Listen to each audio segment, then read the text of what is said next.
O'sha kecha qabristonga qadam qo'ygan paytdayoq dahshat boshlanganini aytsa, hech kim unga ishonmaydi. Lekin haqiqat shundaki, ba'zi joylar ularni bezovta qilganingizda sizni eslaydi.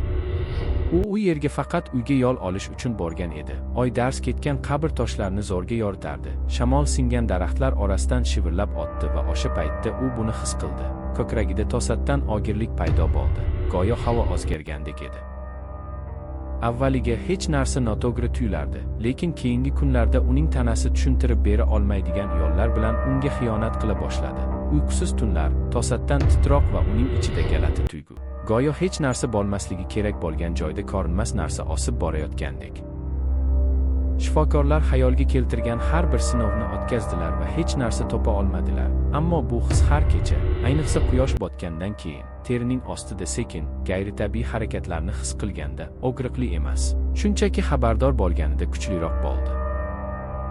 Atrofdagilar ham o'zgarishlarni seza boshladilar. Uning ovozi ba'zan ikkinchi ohangda aks-sado berardi. Soyasi harakatlardan orqada qolardi va u xonasidan hech qachon chiqmaganiga qaramay, qo'llari kir bilan uyg'ona boshladi.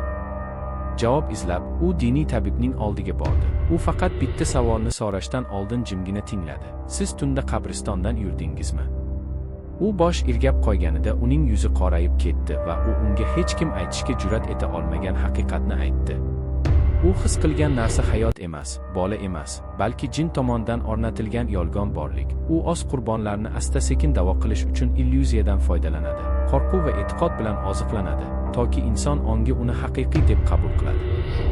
U jinning yakuniy maqsadi tanaga egalik qilish emas, balki ruhga egalik qilish ekanligini tan olgani sayin hissiyot kuchayishi haqida ogohlantirdi. O'sha kechasi tabib namoz o'qishni boshlaganida, uning ichidagi harakatlar birdan to'xtab, o'rnini bog'uvchi sukunat egalladi va haftalar ichida birinchi marta tush ko'rmasdan uxlab qoldi. Ammo hikoya shu bilan tugamaydi. Kunlar o'tib, kunduzi o'sha qabristondan o'tib ketayotib, u yangi bir narsaga e'tibor berdi. Ikki eski qabr orasiga qo'yilgan, hech qanday belgi qo'yilmagan, vaqt tegmagan kichik, yangi tosh. U yaqinlashganda uning qoni muzlab ketdi, chunki u faqat o'zi tanigan so'zlar edi. Uning ismi. O'sha paytda u haqiqatni juda kech angladi. Jin uning ichida hech qachon bo'lmagan. Bu boshqa narsani olgan edi. Bu uning soyasini, aksini, dunyo bilan yakuniy aloqasini oldi va ba'zi uchrashuvlar tugamasligini eslatish uchun faqat bir belgi qoldirdi. Ular faqat kutishadi.